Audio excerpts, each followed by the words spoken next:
Knowing your path is knowing your soul. Defining your path is defining your soul purpose. Welcome to the Define Your Path podcast show.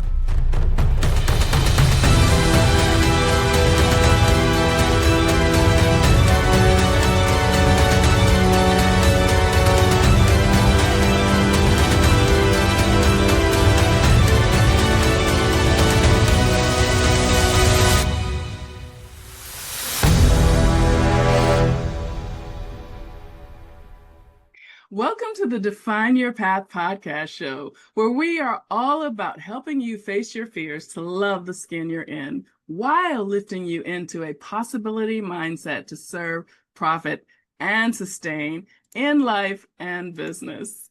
Hey folks, hey faithful, it is my pleasure to be your corner woman here on DYP. I am Dr. Virginia LeBlanc-Shazad, known in most circles as DocV, the Pivot Maestro, and yes, I have earned that moniker and mastered the art of the soul pivot. But that's a story for another day. This show is not about me, it's about you. If you found yourself here, it's for a reason. We speak to the souls of divergent thinkers, aspiring and current entrepreneurs and business owners, especially to you parallelpreneurs straddling that fence, feeling your soul is being snuffed out, seeking a better way, and wanting to live a quality life on your own terms. It's time to think without that box, folks. Pivot and define your own path. We're here for you to do just that, starting with this very show, as well as our One Project Movement and Mentor Program with Soul Pivot and our partner network. We do the joyous lifting of exposing you to global thought leaders, change agents, and legacy builders across trades, generations, and continents. DYP not only provides a platform for their stories to share how they've defined their path, but it allows you to see yourself in and through them. If we can do it, you can do it. At our parent entity, Defining Paths International, we operate in truth, transparency, and love for you to help you navigate the waters of your life and put you back in business. So the Define Your Path podcast is an extension of that mission. It all starts with you.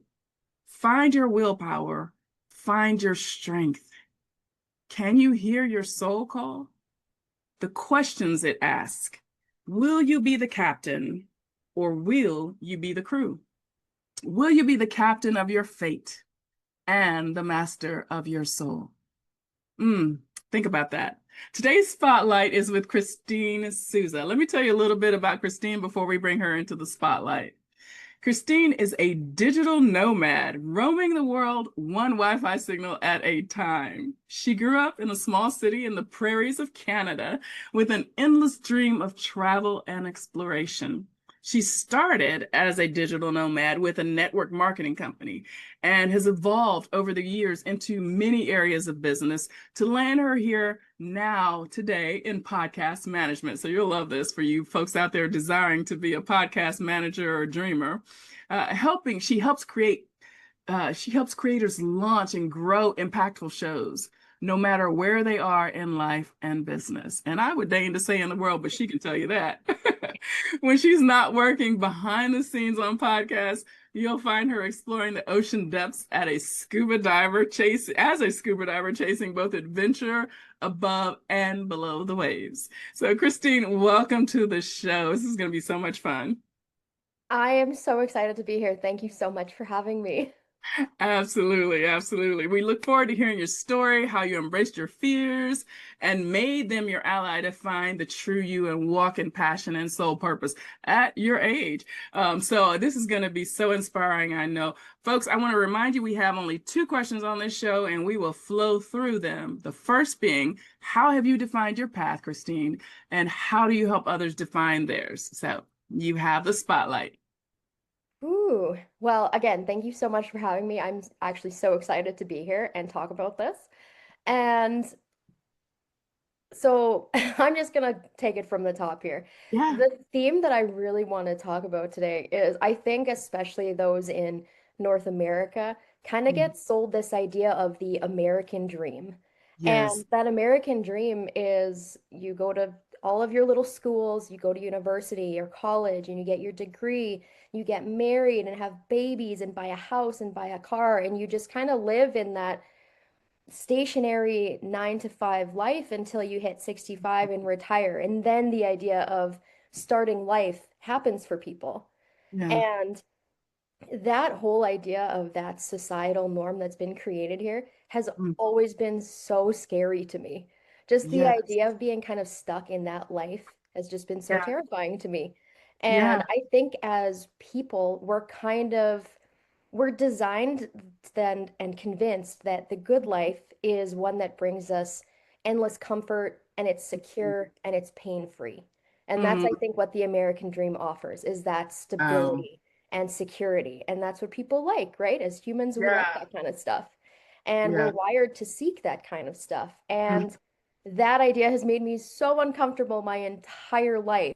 Mhm. Mhm. But I grew up, like you said, in a small city in Saskatchewan, Canada, where it's prairies, it's heavy conservatives, and Mhm. that society norm of the American dream, like that's what everyone does here. And the idea of adventure and traveling and entrepreneurialism and everything that world offers is nothing that's kind of taught anywhere. Yeah. And growing up where I grew up, it was never and even mentioned by anyone.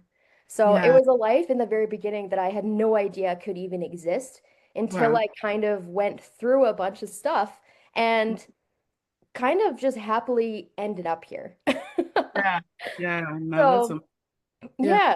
So that's kind of where I want to start things off is my fear of the society norm of the 9 to 5. Girl, you Um, had said a mouthful. Please continue. Please continue.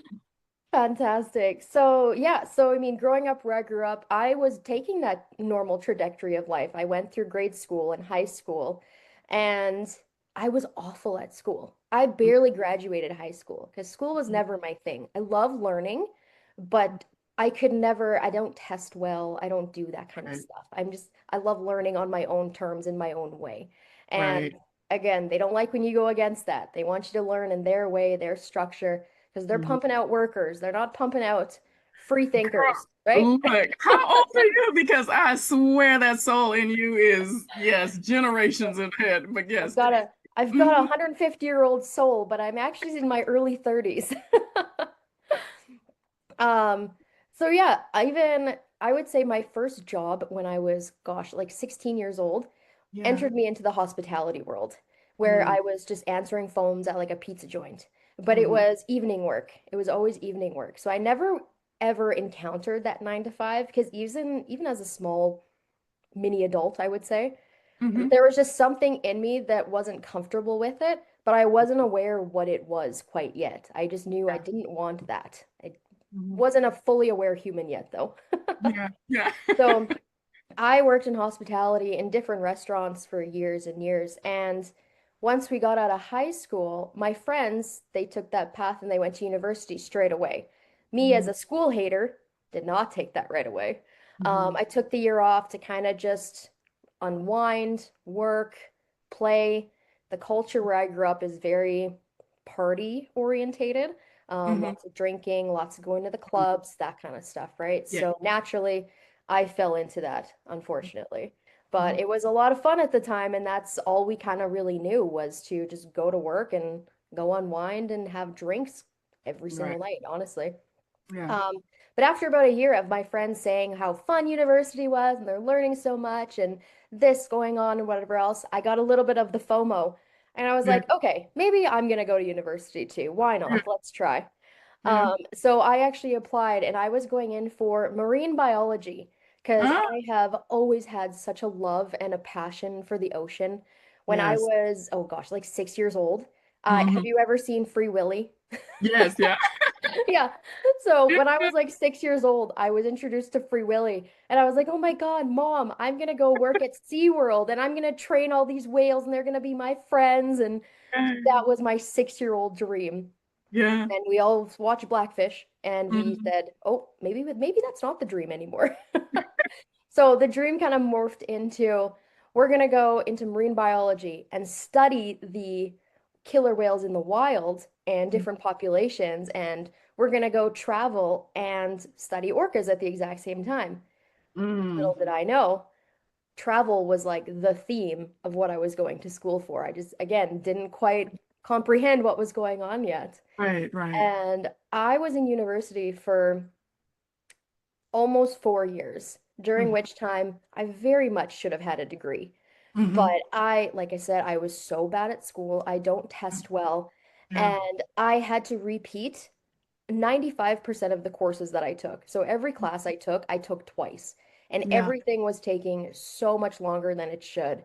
right. And going through all of that, it really weighs on your mental health. I fell into a huge depression spiral. I Mm-hmm. was not taking care of myself. The partying and drinking escalated way higher than it should have just due to that happening. And I was not in a good place. Yeah. And in my second year of university, a network marketing company came across my social media, and it was all about working out, losing weight, eating healthy, growing your mentality, and all of the good things that I was Yeah. like, I very much need this. This is Yeah. perfect. Yeah. It spoke to So your soul. Yeah. yeah, yeah. I was Mind, just, body, I'm in soul. such a Yeah. bad place. Mm-hmm. Yeah. And I mean, Yeah. wasn't eating, right? I'd go to KFC and have popcorn chicken bowls because I'm hungover every day. Like, it was everything I needed Oh, at the time. yeah. Yeah. So hopped on with them. And before I started in the business side of things, I kind of just like did it on my own for a while to see what it was like, what the structure was like, if it actually worked, right? Because at the time, that was network marketing. That was the peak of network marketing. Everyone was in a network marketing something Mhm. or another, right? Selling makeup or lotions or whatever else, right? Like everything was going on at that time, and connected with a lot of really amazing women through this network marketing company. And they said, Kristine, you could do this. You could grow a thriving business off of this. And I just Mhm. kind of thought that was such an absurd thing to say because I was like, Mm. what do you mean online business? What do you Mm. mean I can just help people and encourage them through something like this? So Mm. dove in, gave it a try because my mentor at the time, she was Yeah. phenomenal. She was making good money off of it too. That was her full-time gig, Mhm. and dove into it. And that was kind of like my first uh, peek into what like an entrepreneur kind of was, and what like the Mhm. online world could actually bring people. Because we're like where I grew up, it's such a bubble, and we Yeah. say it all the time. You Mhm. either stay in the bubble forever and ever, or you leave and you never come back. Mm. It's one extreme to the other. And so, yeah, that was my first kind of introduction into the online space and what it could actually bring. And like during that time, even in the first year, looking back on it now, I'm so astounded by the shift, not only in obviously like my health and like body, but like my mentality of it. Because part of their business structure was 15 minutes a day, you have to read some kind of personal development books. And Mhm. when I first started, I was thinking, what a load of shit. Like, why are you forcing me to read 15 minutes a day? Yeah. But I did it. All of the successful coaches at the time were doing it. So I said, Yeah. okay, obviously it's working for them, so let's give it a try. And I put my heart and soul into that for a solid year.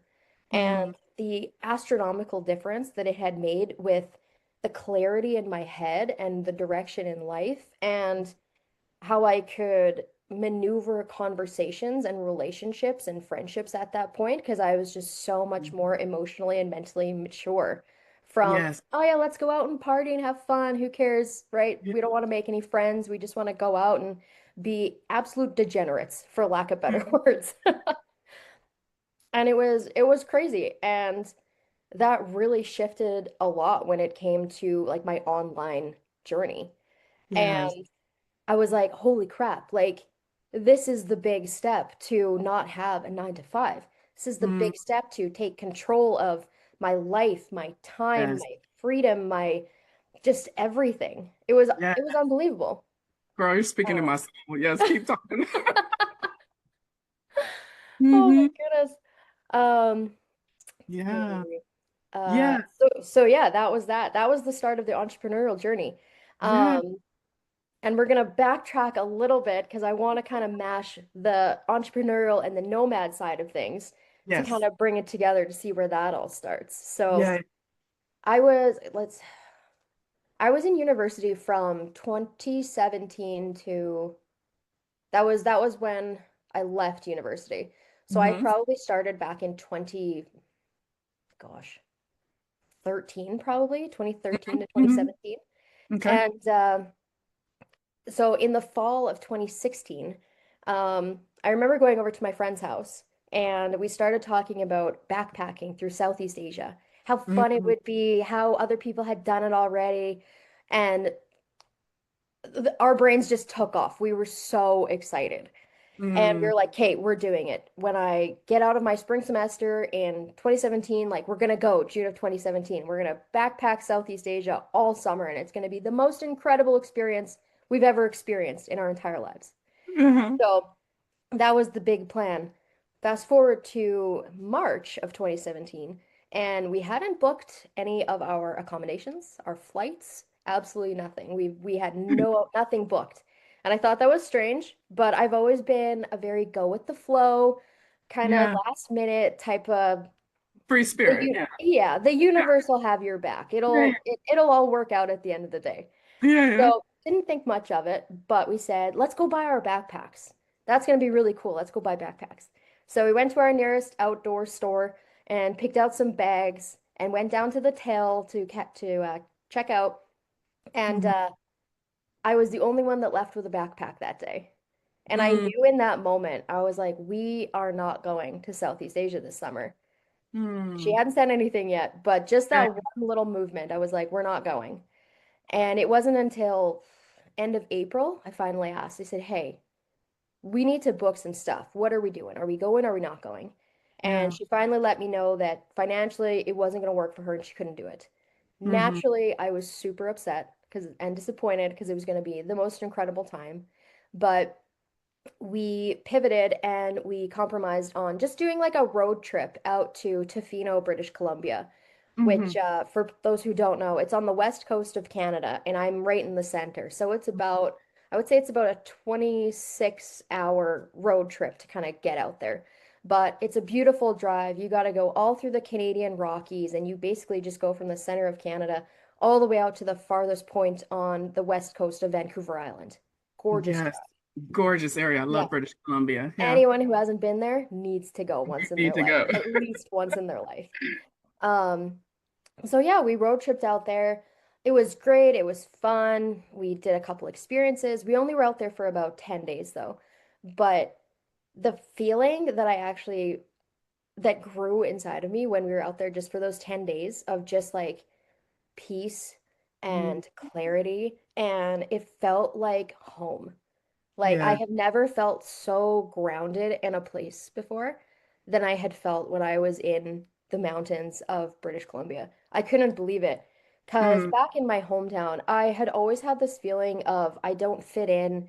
This isn't mm, the life that I want. These aren't the people that I want to surround myself with. This isn't the mentality that I want to grow up with, right? It was just, I always felt that tiny bit out of place. And I didn't know mm, where my place was in the world at the time, but mm. going out and taking that road trip out to BC, it felt like home. I was like, holy crap. This is an incredible feeling. Like I Yeah. need to chase that high. I need to keep this going.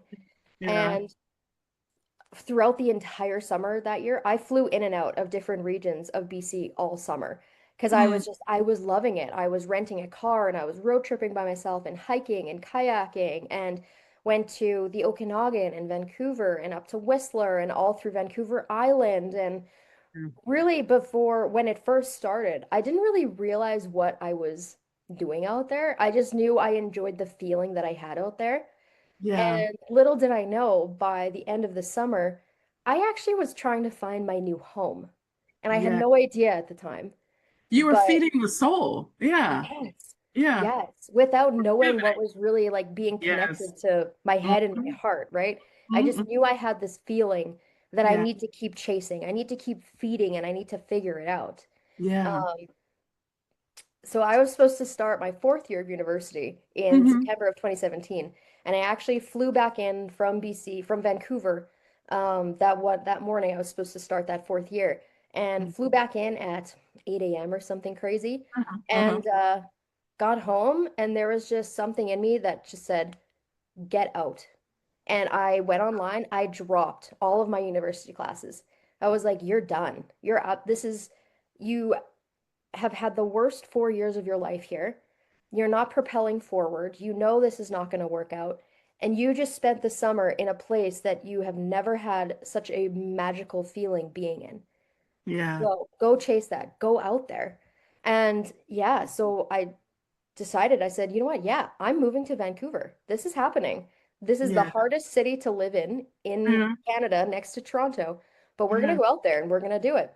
Yeah. So I sat down with mom and dad and I said, it was the scariest conversation I've ever had. Because I Yeah. don't want to, you don't want to disappoint people, right? Right. Especially your parents. Yes. So Covering I people had pleaser here. Yeah. yeah. Yeah. Mhm. So we sat down and had a very real conversation of just like, I am so unhappy in this Yeah. life here in university in Regina. And I just spent the summer feeling the most at home that I've ever felt in my entire life. And like, I just need to go do this. And to my Mhm. surprise, they were 110% on board. And they were Wow. like, you do what you need to do. We can see that you're not happy. You've told us for years that you don't like it here. Yeah. So Yeah. it wasn't a total shock. And I think they knew before I knew Hmm. that that summer was gonna change the entire game. And I was not gonna be in Regina for Yeah. that fall. So Yes. they were 100% on board. And within 3 weeks, I had set up a job, so I wasn't going out there completely financially floundering. So I Yes. had set that all up with the company I was working with here in town, with the restaurant actually. They have a Mhm. sister company out there. Okay. So transferred out there. I packed up my little Honda Civic and drove out to Vancouver. I didn't have a home to live in. I had no real plan. I just knew I needed to be out there. And Yes. so many people called me crazy Mhm. and they were like, "What are you doing? Like, what do you mean you don't have anywhere to live once you get out there? Like, Yeah. are you sure? Like, this might be a really stupid decision." Uh-huh. And there was just that feeling inside. I was like, "You know what? This might be stupid, Yeah. but it feels so right now." Mhm. And to like take that, and I've always lived at home too. Mhm. So I don't know anything about paying bills. I don't know anything about renting. I don't know anything, you know what I mean? I was such a sheltered prairie kid Yeah. that I didn't actually realize the culture shock of moving out there at the time, but I didn't care. I Yeah. always just knew the universe was gonna work itself out. It was gonna do what it needed to do, and it was gonna give me those hard lessons because it knew I could handle it. Yes. Um, but So good. moving out there, it was the most incredible decision I could have made. And I think doing something like that, especially like leaving university, dropping out, and just completely leaving that entire life behind, I Hmm. think that takes such courage and resilience It and does. total belief in yourself and the Yeah. universe and what you can handle. And when you think you can't handle something, just know Hmm. that you can. You just don't have Yeah. enough belief that you can. Hmm. Um, and just pure adaptability. So Yeah.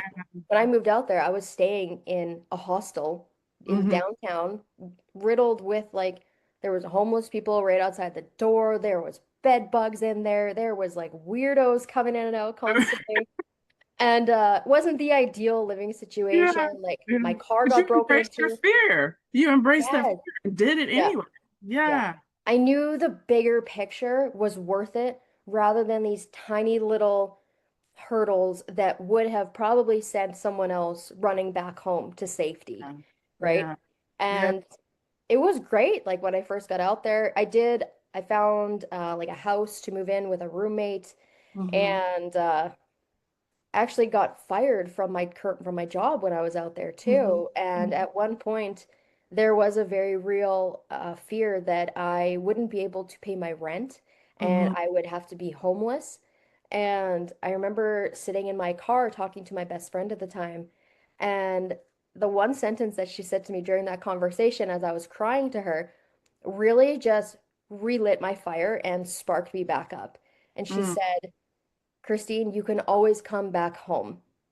You mm. can always come back home. You know you're always safe here. And I was like, you know, I can always come back home. I know that's a safe zone, but that's not what this is about. I was like, Yeah. I never want to go back to that feeling of just Yes. not feeling at home. I was like, this is So my home. good.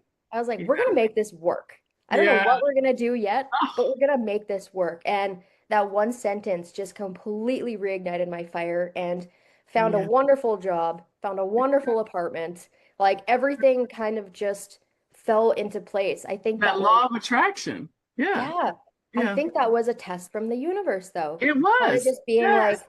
here's your out. I know it's hard, but Mm, here's your out. You know you can go back home. You know you can pack your car up and just head back to the prairies. yeah. But if you choose to stay, something Yeah. good's gonna happen. And it did. It was hard, but like Yeah. it was the best decision to never go Girl. back home to Regina because I was like, that's so scary. I don't want to go back to that life again. Yeah, girl, look, that is such an amazing, amazing share. Thank you for being so truthful and transparent, and sharing this. It's so powerful. And I hate that our podcast is so limited. So definitely need to have you back on Candid Conversation because it's so much to unpack here. And yeah, and I just want to have girl talk around it. But so now you find yourself you're working with you're a podcast manager. So tell us a little bit more in our last kind of 5 minutes, like what are you looking for people to manage? Do you coach people on starting their podcast? And I think if I recall, you actually have a podcast show that you're developing yourself. Yeah, yeah. So I'm a chatterbug and I could talk about I my love it. story for ages. Like there's still Yes. so much more that goes into it. But Yes. yeah, during like the time in Vancouver, I did start as a network marketer, then moved into social media management and branding and graphic design and web design and development. And All kind of that. slowly during that time, I was always doing the personal development work that was Hmm. encouraged from that network marketing company because I loved it so much and who it was making me become. Yes. And Coming. Yes. um, so yeah, and I also brought podcasts into my life during that time too, because when I'm on road trips driving to the mountains and stuff, right, I could always just have something wonderful in my ear. And so my trajectory in kind of online business just kind of led me organically to podcast management because Uh, I've always loved the personal development and podcasts. So yeah, mm, so I help entrepreneurs or just creators of any kind not mhm. only launch their podcasts with ease and removing that stress and overwhelm, but I also help them keep it going consistently with helping managing it, with Yeah. doing all of the like pre and post production tasks that are Mm, associated with having a mm. podcast. And you know all about that stuff. That Yeah. stuff Yeah. is the stuff that lots of podcasters hate doing Yeah. because we love just talking. We're like, we don't want to do all of that awful other stuff. We just want to talk and have fun and connect. So Yeah. that's what I help with. And it actually, the joy that I see from podcasters who actually have that stuff removed from them, so they do just Yes. have the space to create and connect Mm-hmm. is unparalleled. Like that brings me such joy knowing that they have that much joy brought to them. Yeah, it's that whole operating in your lane and and finding your passions and your purpose and letting other people operate in theirs as well. Oh, girl, I tell you what, Kristine, I just adore you in the short time we've known each other, we're getting to know each other. So I absolutely want you to come back to Candid Conversations TV and let's keep this conversation going. Oh gosh, Yeah. I could talk forever. And there's so much that I want to hear from you and allow you to share. And so we'll be able to unpack this. But I just want to thank you so, Mhm. so much for being here. I know the audience got value and we're probably just glued. I'm sure there's some people driving who probably pulled off on the side of the road just to hear your story. And it was powerful and it was real and it was affecting. And I just thank you. I thank you for being you and for being here on the show and sharing it. Oh, thank you so much. This has been great. And yeah, like some of those things are really hard to talk about. Like I don't really tell people that I was almost homeless at one point, right? So I think it's important for people to know that kind of stuff though, because that's such a real struggle that some people are really scared of. Girl. But just knowing that if you've got courage and belief in yourself and what the universe has to bring you, I Mm, think those are the two most valuable things that a person can have within themselves. Yes, that is so good. Look, out of your mouth into the universe, folks. Connect with Kristine. You'll be able to reach out to her via our podcast platforms. Kristine, is there a best way you want them to reach out to you now? Do you want to share I that? am on all forms of social media. That's kind of where I live. Um, Strangely enough, as a business owner, I actually took my website down Mm. because I really, really believe on just genuine and intimate connecting rather than just sending people to a web page. So follow me on all forms of social media at Kristine Susa and on Instagram at KristineSusa.podcastmanager. I And love I it. would love to talk. Yes, guys, go find Kristine. That's Kristine with a K, Yes. Kristine, and Susa, Susa. Go find her, connect with her. If you're listening on a podcast right now, you can also go to our YouTube at Defining Paths Online. That's our general URL, our moniker for all things Defining Paths. Thank you. Thank you. Thank you, Kristine. And I'd love to thank my amazing dream team for their unwavering support and dedication to bring you quality, life-giving, inspiring, and life-changing conversations like this one right here with Kristine Susa. Be sure to look up the One Project Movement Mentor Program with our Soul Pivot on any of our social media channels, as well as our virtual home. And audience, in closing, my question and call to action for you. What are you waiting for? You have a choice to make. Face and embrace the fear, make it your ally, and move into action. Life is short. It's so short, and it's time for you to define your own path into purpose-driven, soul-led business ownership. It's time to leap into a safe haven, like Kristine's podcast management, right? Like the One Project program with Defining Paths. We're all called and committed to you, your soul's purpose, and building your success on a firm foundation. So once again, I'm DocV, the Pivot Maestro, and your corner woman. Please like, follow, subscribe, set those notifications, stay plugged in. It's so important. And always be true to you and define your path in mind, body, soul, and business. See you on our next episode. Thanks again, Kristine. Thank you so much again.